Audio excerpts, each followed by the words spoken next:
Your subscription and like are the currency of fear. Support us, and tell us where you're from, and when you pressed play. 5 sinister true stories you should never hear alone. Story 1, The Echo in the Attic. My name is Emily Carter, and I grew up in a small town called Milford, nestled in the rolling hills of upstate New York. It was the kind of place where everyone knew your business, and secrets didn't stay buried for long, or so I thought. Back in 2012, when I was 28, I inherited my grandmother's old Victorian house after she passed away from a sudden heart attack. The house had been in our family for generations, built in the late 1800s, with creaky wooden floors, high ceilings, and an attic that no one ever bothered to clean out. I wasn't thrilled about moving back to Milford. I'd left for college in the city and built a life as a graphic designer, but the economy was tough, and the house was free. Little did I know that stepping through that front door would unleash something that still haunts my nightmares, something that made me question if the dead really stay silent. It started innocently enough. I arrived on a rainy October afternoon, the kind where the sky hangs low and gray, pressing down on you like a weight. The house smelled of dust and lavender, my grandmother's favorite scent. She had lived alone there for decades after my grandfather died in a car accident when my mom was just a kid. I never knew him, but Grandma always said he was a kind man, though she'd get this distant look in her eyes whenever his name came up. I shrugged it off as grief. My plan was simple: fix up the place, sell it, and get back to my apartment in Brooklyn. But from the first night, I felt watched. The attic was accessible through a pull-down ladder in the upstairs hallway. I'd glanced up there during the initial walkthrough with the realtor, seeing nothing but boxes stacked haphazardly under a single bare bulb. That evening, as I unpacked in the master bedroom, Grandma's old room, I heard it. A faint echo, like a whisper bouncing off the walls. At first, I thought it was the wind rattling the eaves, but the rain had stopped. I paused, heart skipping a beat, and listened. It sounded like a voice, muffled and distant, repeating a single word: Emily. My name. I froze, the box of clothes slipping from my hands. No one knew I was here yet. I hadn't even told my friends I'd arrived. Shaking it off as exhaustion from the drive, I went to bed, but sleep didn't come easy. The house groaned like an old ship at sea, and every creak made me jolt awake. The next morning, I decided to explore the attic properly. Armed with a flashlight and a cup of coffee, I pulled down the ladder, the hinges screeching in protest. Dust motes danced in the beam of light as I climbed up. The space was larger than I remembered, sloping ceilings lined with exposed beams, and piles of forgotten relics, old trunks, yellowed photographs, antique furniture draped in sheets. I started sorting through the boxes, hoping to find something valuable to sell. That's when I found the journal. It was tucked inside a wooden chest, bound in cracked leather, with my grandfather's initials embossed on the cover, J.C. for James Carter. Curiosity got the better of me. I sat on a dusty stool and flipped it open. The entries dated back to the 1970s, detailing his life with Grandma. But as I read further, the tone shifted. He wrote about strange occurrences in the house, whispers in the night, shadows that moved on their own. One entry chilled me: I hear her again, calling my name from the attic. But she's been gone for years. God help me, I think I've awakened something. Her? Who was he talking about? My grandfather had mentioned a sister who died young, but Grandma never spoke of her. I closed the journal, a shiver running down my spine. Was this some kind of family curse, or just the ramblings of a grieving man? That night, the whispers returned, louder this time. I was in the kitchen, making tea, when I heard it clearly: Emily, come up. It wasn't the wind, it was a woman's voice, soft and pleading, echoing from above. My blood ran cold. I grabbed a knife from the drawer, not sure why. Maybe for courage, and climbed the ladder again. The attic was pitch black, the bulb flickering weakly. As I swept the flashlight around, I saw nothing out of place. But then, in the far corner, behind a stack of boxes, I noticed a small door I hadn't seen before.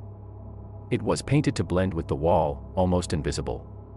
Heart pounding, I approached and turned the knob. It creaked open to reveal a hidden room, no bigger than a closet, filled with cobwebs and a single rocking chair. In the chair sat an old doll, its porcelain face cracked, eyes staring blankly. But that wasn't what terrified me. Pinned to the doll's dress was a faded photograph of a young girl, maybe 10 years old, with my grandmother's features but darker hair. On the back, in childish scrawl, "To James, from your sister Eliza. Don't forget me." Eliza. I'd never heard of her. A quick search on my phone, spotty signal in that old house, revealed nothing, but I remembered Grandma once mentioning a tragic accident in the family. Was this the sister my grandfather wrote about? As I held the photo, the whispers started again, surrounding me. "Emily, stay with me." The doll's eyes seemed to follow me as I backed away, slamming the door shut. From then on, the house changed. Objects moved on their own, a book falling off a shelf, doors slamming in empty rooms. I'd wake to find footprints in the dust leading to the attic, small like a child's. I tried to rationalize it, maybe squatters, or my imagination running wild from stress. But deep down, I knew it was her. Eliza. Researching local archives online, I pieced together the story. In 1952, when my grandfather was 12, his little sister Eliza, aged 8, fell from the attic window during a game of hide and seek. The official report called it an accident, but rumors in Milford whispered of foul play, that James had pushed her in a fit of jealousy over their parents' attention. Grandma, who was James's high school sweetheart later on, helped bury the secret when they married. But guilt consumed him, leading to those journal entries. The disturbances escalated. One night, as a storm raged outside, I heard scratching at the attic door. I barricaded myself in my room, but the whispers seeped through. "He did it, Emily. He pushed me. Now you know." I called a friend, Sarah, to stay over, thinking company would help. She laughed it off as ghost stories until she heard it too, a child's laughter echoing from upstairs. We investigated together, finding the hidden room again. The doll was gone from the chair, now sitting on the ladder, facing us with a smile that wasn't there before. Sarah screamed and ran, leaving me alone. Desperate, I confronted the entity. That final night, I sat in the attic with the journal and photo, speaking aloud, "Eliza, if you're here, tell me what you want." The air grew icy, and a whisper filled the room, "Justice." Suddenly, visions flooded my mind, flashes of that fateful day, James and Eliza playing, an argument, a shove, her scream as she fell. It was as if Eliza was showing me the truth. Terrified, I fled the house, driving to a motel. The next day, I returned with a priest for a blessing, but as he prayed, the attic door burst open, and a gust of wind scattered papers everywhere. Among them, a confession letter from my grandfather, hidden in the chest. "I killed her. It was an accident, but I let them think otherwise. Forgive me." I sold the house as is, warning the buyers vaguely about odd noises. They dismissed it, but last I heard, they moved out after a month. Now, living back in the city, I still hear whispers sometimes, especially on rainy nights. Emily. Is it my imagination, or did I bring her with me? I don't know, but I've learned one thing: some secrets don't die with the dead. They echo forever. Story 2, The Light in the Woods. My name is Daniel Harper, and I'm a park ranger in the Blackwood National Forest, a sprawling wilderness in northern Maine. I've been on the job for 7 years, starting in 2018, after leaving a dead-end office gig in Portland. I've always loved the outdoors, hiking, camping, the works, but nothing prepared me for what I encountered out there in the summer of 2020. It was a night that turned my understanding of the world upside down, and even now, as I type this in my cabin with the curtains drawn, I can't shake the feeling that something's watching me from the trees. It all started with a flicker of light in the woods, a beacon that lured me into a nightmare I'll never fully escape. Blackwood is remote, even by Maine standards. Miles of dense pine and birch, dotted with lakes and rocky cliffs, it's a place where you can walk for days and not see another soul. My job was to patrol the trails, check on campsites, and assist lost hikers. Most nights were quiet, just the hum of crickets and the occasional owl. But in late July, reports started coming in about a strange light deep in the forest. Hikers claimed they saw a faint, greenish glow moving between the trees, always just out of reach. Some said it pulsed, like a heartbeat. The locals had their theories: swamp gas, pranksters, even UFOs, but I figured it was just campfire reflections or someone's lost flashlight. That is, until I saw it myself. It was a humid night, the air thick with the scent of pine and damp earth. I was on a solo patrol, checking a remote trail after a report of an abandoned campsite. My radio crackled with static, but that wasn't unusual. Reception out here was spotty at best. Around 10 p.m., I spotted it, a soft green glow, maybe 100 yards off the trail, flickering like a distant lantern. My first thought was that it was a camper in distress, so I called out, my voice echoing through the trees. No response. I hesitated, knowing protocol was to radio for backup, but curiosity got the better of me. I grabbed my flashlight and headed toward the light. The forest seemed to change as I approached. The usual sounds, crickets, rustling leaves, faded into an oppressive silence. My flashlight beam barely cut through the darkness, like the air itself was swallowing the light. The glow was moving, always just ahead, leading me deeper into the woods. I should have turned back, but it was like the light was pulling me, a moth to a flame. After about 10 minutes, I stumbled into a clearing I'd never seen before, which was odd. I knew every inch of blackwood. In the center stood a circle of stones, each about knee-high, arranged in a perfect ring. The green light hovered above them, pulsing steadily now, casting eerie shadows on the ground. I'm not a superstitious guy, but standing there, I felt a chill that had nothing to do with the night air. I called out again, "This is Ranger Harper. Anyone there?" My voice sounded muffled, like I was shouting into a void. Then I noticed the ground inside the stone circle. It was scorched, as if a fire had burned there recently, but the surrounding grass was untouched. Kneeling to inspect it, I found carvings on the stones, symbols I didn't recognize, spirals, jagged lines, something that looked like an eye with a slash through it. My gut told me to leave, but as I stood, the light intensified, and I heard a sound, a low hum, like a tuning fork vibrating in my chest. That's when I saw her. A figure emerged from the trees, a woman in a tattered white dress, her hair long and matted, her skin unnaturally pale. She didn't walk so much as glide, her feet barely touching the ground. Her eyes were the worst part, empty, black voids that seemed to suck in the light around her. I froze, my flashlight dropping to the ground. She didn't speak, but the hum grew louder, and I swear I heard words in my head, "You shouldn't be here." My heart was pounding so hard I thought it'd burst. I stumbled back, tripping over a root, and when I looked up, she was closer, too close, her face inches from mine, those hollow eyes staring through me. I ran. Branches tore at my clothes, my breath ragged as I sprinted back toward the trail. The hum followed me, vibrating in my skull, and the green light flickered in my peripheral vision, keeping pace. I don't know how long I ran, but when I finally collapsed near my truck, the light was gone, and the forest was silent again. My radio crackled to life, my supervisor asking why I hadn't checked in. I lied, said I'd gotten turned around, but I couldn't shake what I'd seen.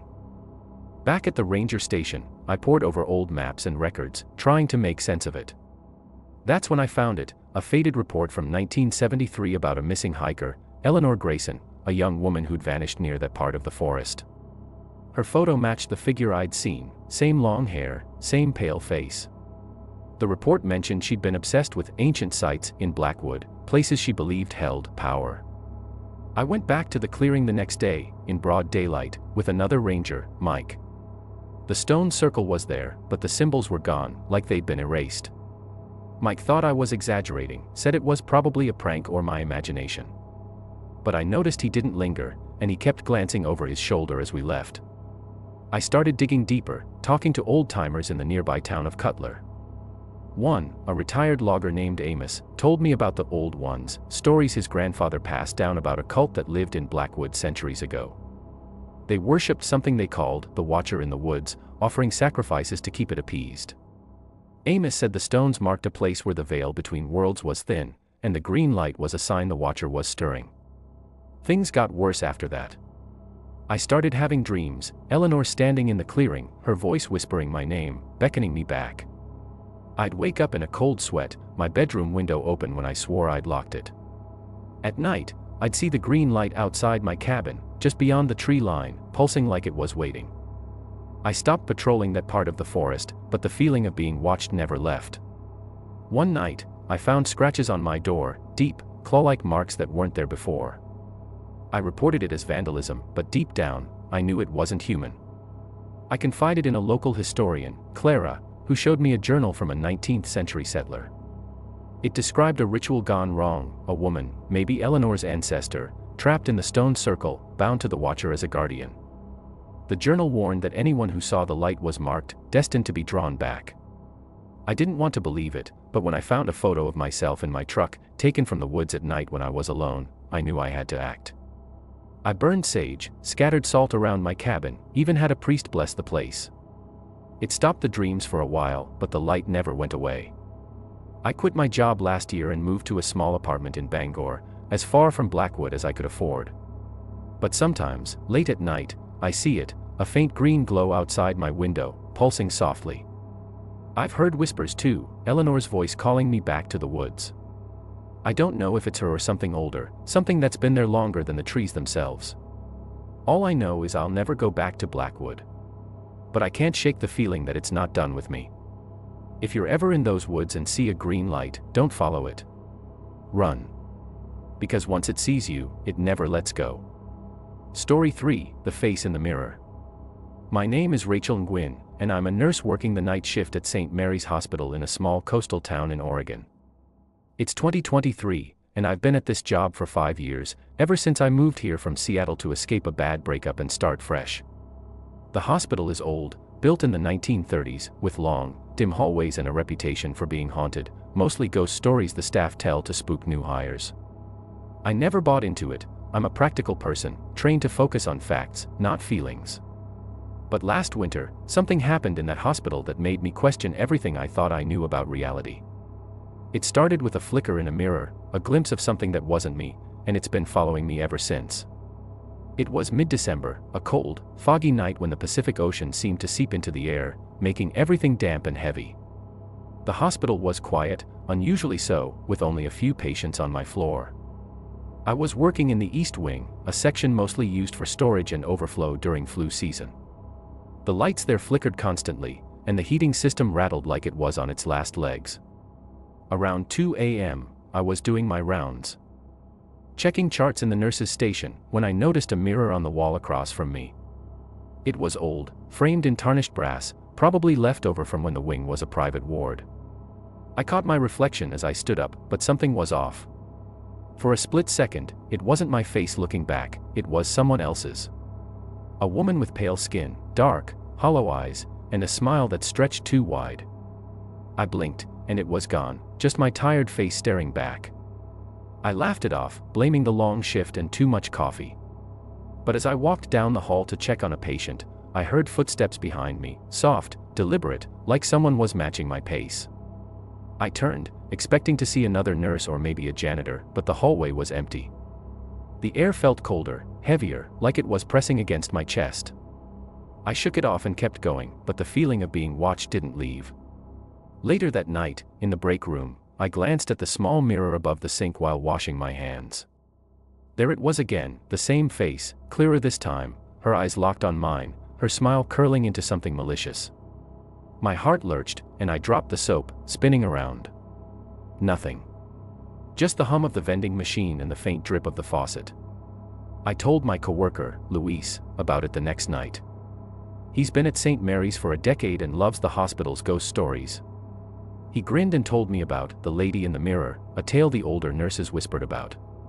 Supposedly, back in the 1950s, a patient named Margaret Hale died in the East Wing under mysterious circumstances. She was admitted for a routine surgery but never woke up. Rumors swirled that a nurse, overwhelmed and undertrained, botched the anesthesia, but it was hushed up. Margaret's family claimed her spirit lingered, appearing in mirrors to those who worked the night shift, as if seeking justice. Luis laughed it off, but I noticed he avoided the East Wing after that. The sightings didn't stop. Every night, in every reflective surface, mirrors, windows, even the polished metal of a chart holder, I'd catch glimpses of her. Sometimes it was just her eyes, watching from the corner of my vision. Other times, her face replaced mine entirely, her lips moving as if whispering something I couldn't hear.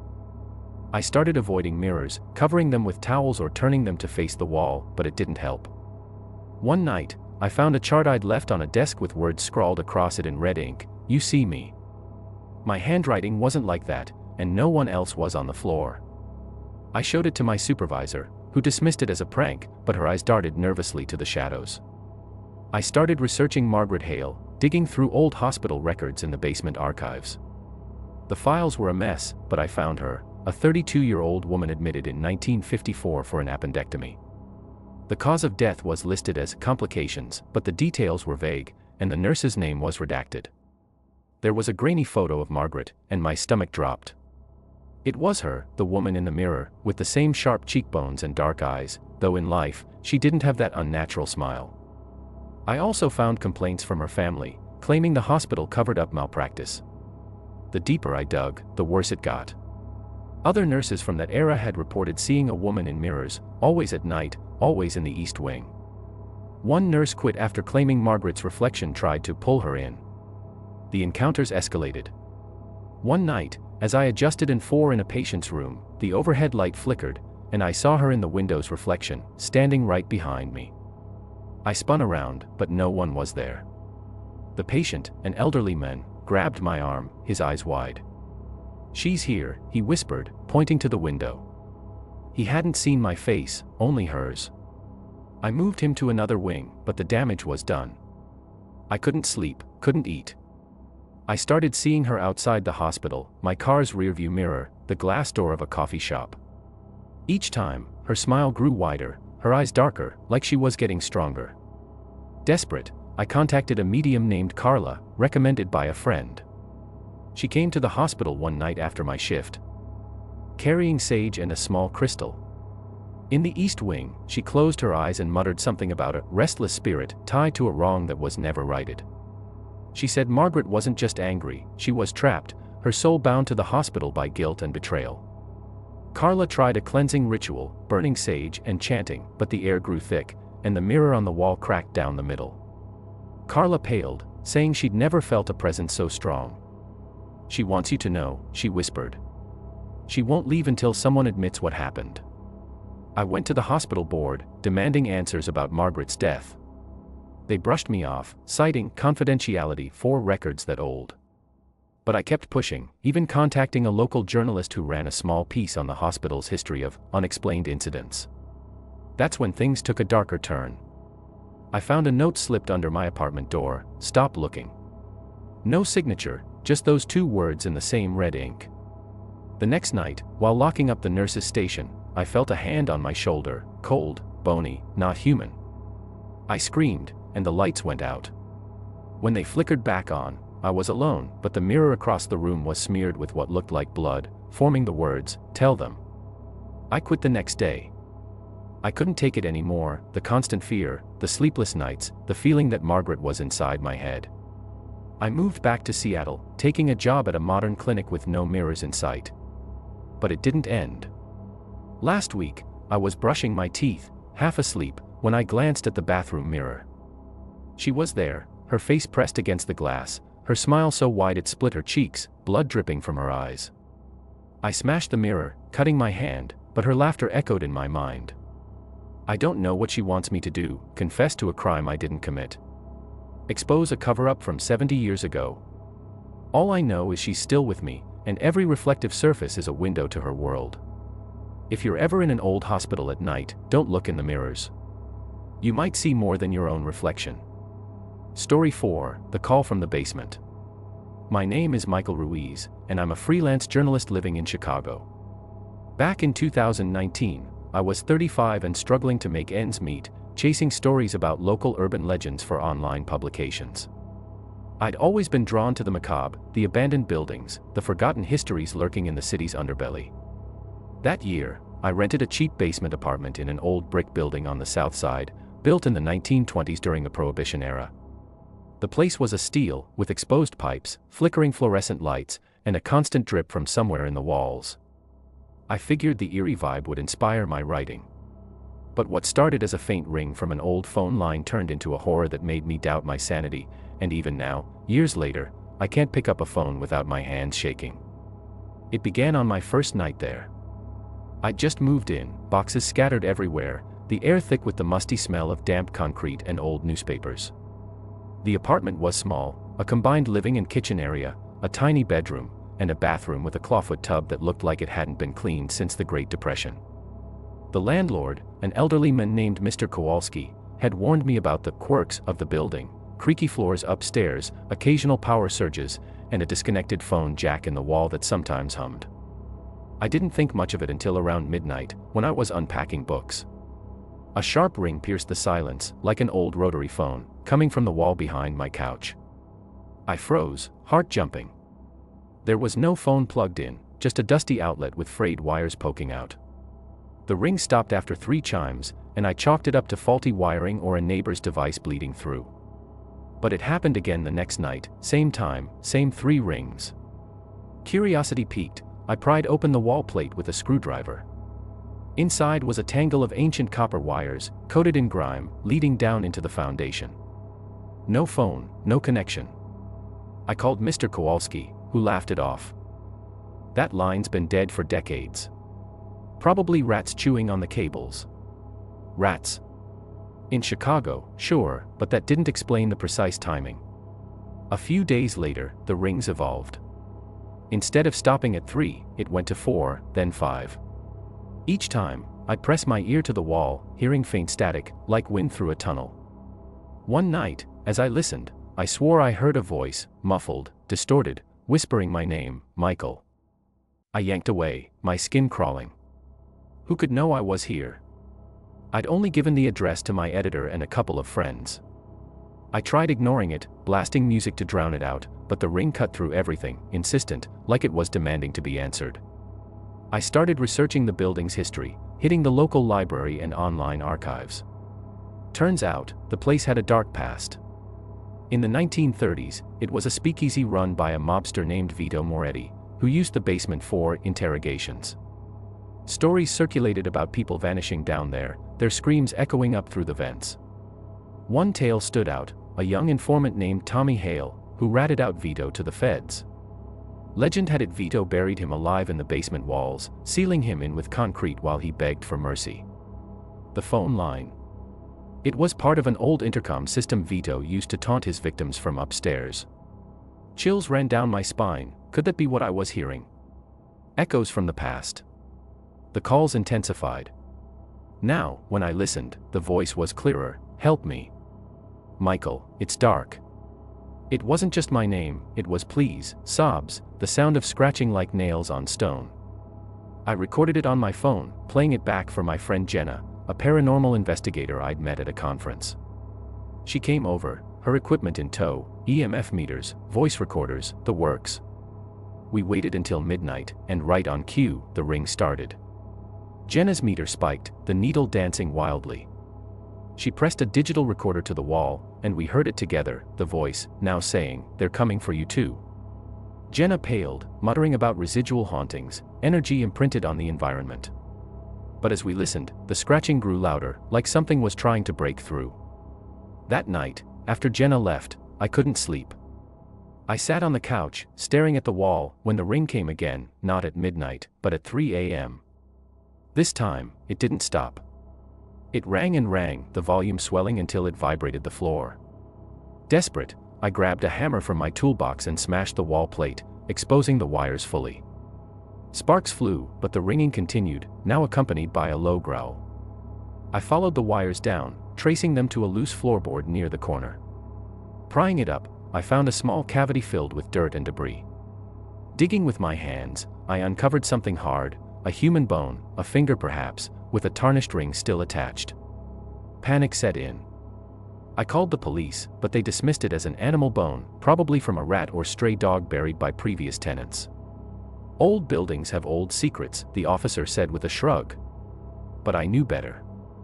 That night, the voice changed. It wasn't pleading anymore, it was angry. "You found me, now they know." Who were they? I barricaded the door, but around dawn, I heard footsteps overhead, heavy, deliberate, like men in boots pacing the floor above. My upstairs neighbor was an old lady who used a walker, it couldn't be her. I delved deeper into Tommy Hale's story, contacting a historian who specialized in Chicago's mob era. He sent me scanned documents, police reports from 1932 detailing Tommy's disappearance, witness accounts of screams from the building's basement. One report mentioned Vito installing a phone line to communicate with his prisoners, recording their final words for leverage. The historian also shared a chilling detail: Tommy wasn't alone, Vito had a crew, and some say their spirits lingered, protecting the secrets. As I read, my phone, the real one, rang with an unknown number. I answered, and static filled the line, then the same voice, "Leave, or join me." The disturbances peaked over the next week. Objects flew off shelves, a lamp crashing to the floor. Books opening to pages about burials. I'd wake to find handprints on the walls, smeared in what looked like soot, leading to the hole in the floor. Jenna returned for a full investigation, setting up cameras and motion sensors. We captured footage, shadows moving in the corner, the bone I found levitating briefly before dropping. But the climax came at midnight. The ring blared, and the wall cracked, a fissure spreading like a spider web. From the gap, a cold wind blew, carrying the scent of earth and decay. Jenna chanted something from her book of rituals, but the voice laughed, a guttural, echoing cackle. We fled upstairs to Mr. Kowalski's apartment, banging on his door. He let us in, his face ashen when we explained. "I knew this day would come," he whispered, revealing he was Tommy's great-nephew. He'd bought the building to keep the secret buried, but the spirits were restless. Together, we went back down with tools, breaking open the floor fully. What we found haunts me still, a skeleton, curled in fetal position, walled in with bricks. The skull had a gag of wire around the jaw, and clutched in its bony hand was an old receiver from a phone, the cord snaking up through the dirt. We called authorities again, this time with evidence. Forensics confirmed it was human, dating back to the 1930s. The building was condemned for structural issues, but I know the truth. I moved out immediately, crashing on Jenna's couch until I found a new place. The calls stopped, for a while. But last month, in my new apartment, my phone rang at midnight. Unknown caller. I answered, and through the static, "Michael, they're still here." I hung up, but the bone ring I kept as a memento, stupid, I know, started vibrating on my nightstand. I threw it away, but sometimes, in the quiet, I hear scratching under the floor. Tommy's free, but the others? Vito's crew. They're waiting. If you ever hear a phone ring in an empty room, don't answer. Some calls are from the grave, and they don't hang up. Story 5, The Shadow on the Stairs. My name is Sophia Grant, and I'm a single mom living in a quiet suburb outside of Boston. In 2021, when my daughter Lily was 6, we moved into a modest 2-story rental house on Elm Street after my divorce. The place was affordable, with a cozy kitchen, a backyard for Lily to play in, and stairs that led up to the bedrooms, steep, wooden steps that creaked underfoot. I worked from home as a virtual assistant, so I was always around, keeping an eye on things.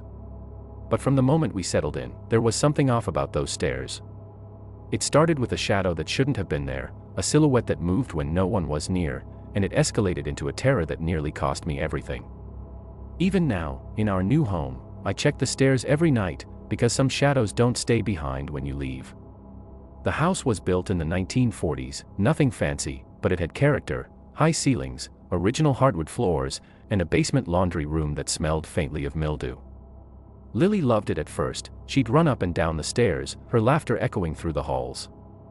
I'd smile, thinking we'd finally found a fresh start after the messy split from her dad. But on our third night, as I tucked her into bed, she pointed to the hallway and whispered, "Who's that man on the stairs?" I glanced over, seeing nothing but the dim glow from the nightlight.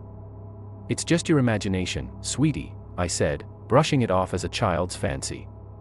But her eyes were wide, insistent. "He's watching us." A chill prickled my neck, but I closed the door and went downstairs, telling myself kids see things in the dark. The next morning, while making breakfast, I heard footsteps on the stairs, slow, heavy, like a grown man descending. Lily was still asleep upstairs, and we were the only ones home. I froze, spatula in hand, as the steps reached the bottom and stopped. Heart racing, I peeked around the corner, empty. No one there. I checked the front door, locked. Windows secure. Maybe the house settling, I thought, but deep down, it felt wrong. That afternoon, Lily drew a picture, a stick figure family with an extra tall, dark shape lurking at the edge. "That's the stairman," she said casually.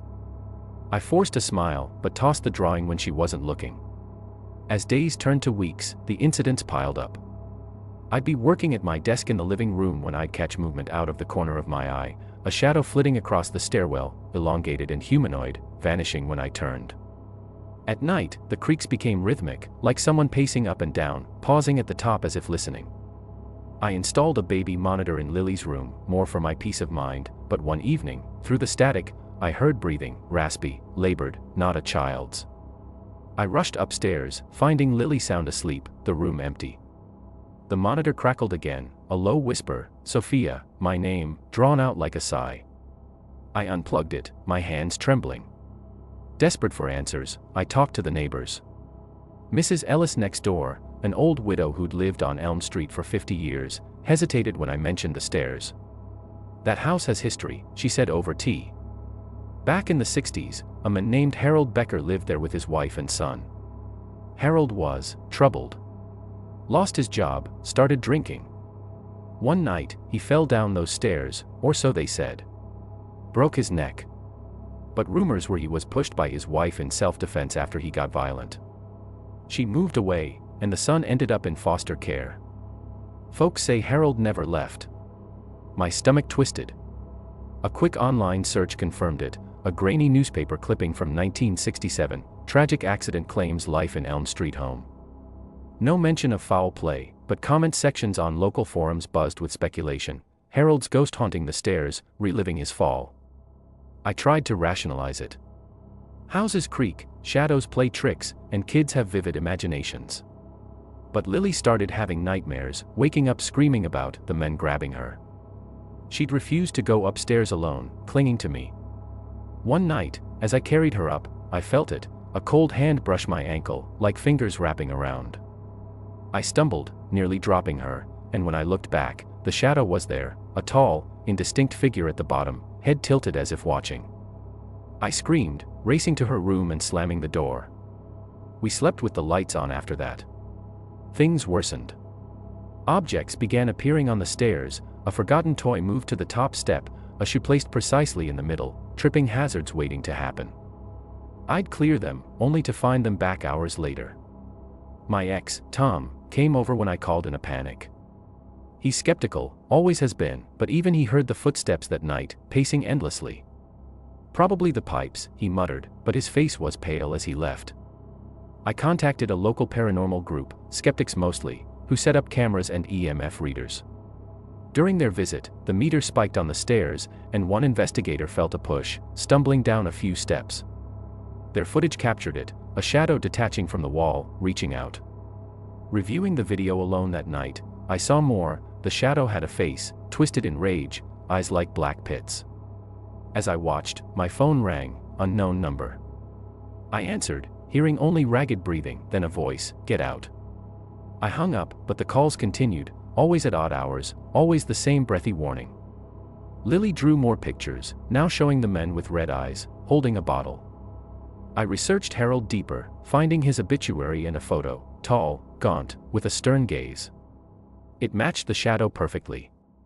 The climax came on a stormy November night. Thunder rattled the windows as I put Lily to bed. She clung to me, whispering, "He's angry tonight." I stayed with her until she dozed off, then headed downstairs. Halfway down, the lights flickered out, plunging the house into darkness. Footsteps echoed from below, ascending toward me. I backed up, but felt a shove, icy hands on my back, pushing hard. I tumbled, grabbing the railing just in time, bruising my ribs but avoiding a full fall. At the bottom, the shadow loomed, solid now, reeking of whiskey and decay. "Mine," it growled, voice like gravel. I screamed for Lily, scooping her up and fleeing to the car.